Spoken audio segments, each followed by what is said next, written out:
ಪೂರ್ವಕವಾಗಿ ಸ್ವಾಗತವನ್ನ ಕೋರ್ತಾ, ಅದೇ ರೀತಿ ಈ ಒಂದು ಹೋರಾಟದ ನೇತೃತ್ವವನ್ನು ವಹಿಸಿಕೊಂಡಿರುವಂತ ಶ್ರೀಮನ್ ನಮ್ಮ ನಂಬಿಕೆ ಐತಿ, ಜಾರಕಿಹೊಳಿ ಸಹೋದರರ ಮೇಲೆ ಸಂಪೂರ್ಣವಾದ ನಂಬಿಕೆ ನಮಗೆ ಐತಿ. ಯಾಕಂದ್ರೆ ಅವರು ಇವತ್ತೊಂದು ಜಿಲ್ಲೆಗೆ ಸೀಮಿತವಾದ, ತಾಲೂಕಿಗೆ ಸೀಮಿತವಾದ ನಾಯಕರಲ್ಲ. ಇಡೀ ಕರ್ನಾಟಕ ರಾಜ್ಯದ ರಾಜಕೀಯವನ್ನೇ ಬದಲು ಮಾಡತಕ್ಕಂಥ ಶಕ್ತಿಯನ್ನು ಹೊಂದಿದಂಥ ಜಾರಕಿಹೊಳಿ ಸಹೋದರರು ನಮ್ಮ ಗೋಕಾಕನ್ನ ಜಿಲ್ಲೆಯಾಗಿ ಘೋಷಣೆ ಮಾಡಲಿಕ್ಕೆ ಸಂಪೂರ್ಣ ಸಹಕಾರ ಕೊಡ್ತಾರೆ ಅಂತಕ್ಕಂಥ ನಂಬಿಕೆಯನ್ನ ನಾವು ಇಲ್ಲಿ ವ್ಯಕ್ತಪಡಿಸ್ತೇವೆ.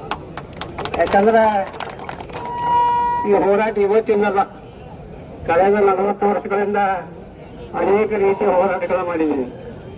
ಎಂದಿದು ನೋಟಿಫಿಕೇಶನ್ ಆದಾಗ ಜಿಲ್ಲೆಯ ರಾಜಕಾರಣಿಗಳ ಕುತಂತ್ರದಿಂದ ಸುಳ್ಳಾಗೈತಲ್ಲ. ಯಾಕಂದ್ರೆ ಹೋರಾಟ ಅಂದ್ರೆ ಇಲ್ಲಿ ಬಸವನಗುಡಿ ಇದು ಬಳ್ಳಾರಿ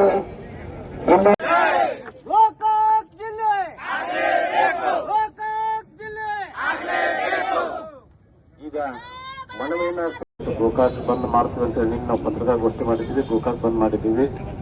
ಇನ್ನು 4 ದಿನದಲ್ಲಿ ನಾವು ಒಂದು ನಿಯೋಗವನ್ನು ತೆಗೆದುಕೊಂಡು ಕರ್ನಾಟಕದ ಮುಖ್ಯಮಂತ್ರಿಗಳಾದಂಥ ಸಿದ್ದರಾಮಯ್ಯನವರಿಗೆ ಭೇಟಿಯಾಗುವಂಥ ಕಾರ್ಯಕ್ರಮವನ್ನು ಇಟ್ಕೊಂಡಿದ್ದೀವಿ.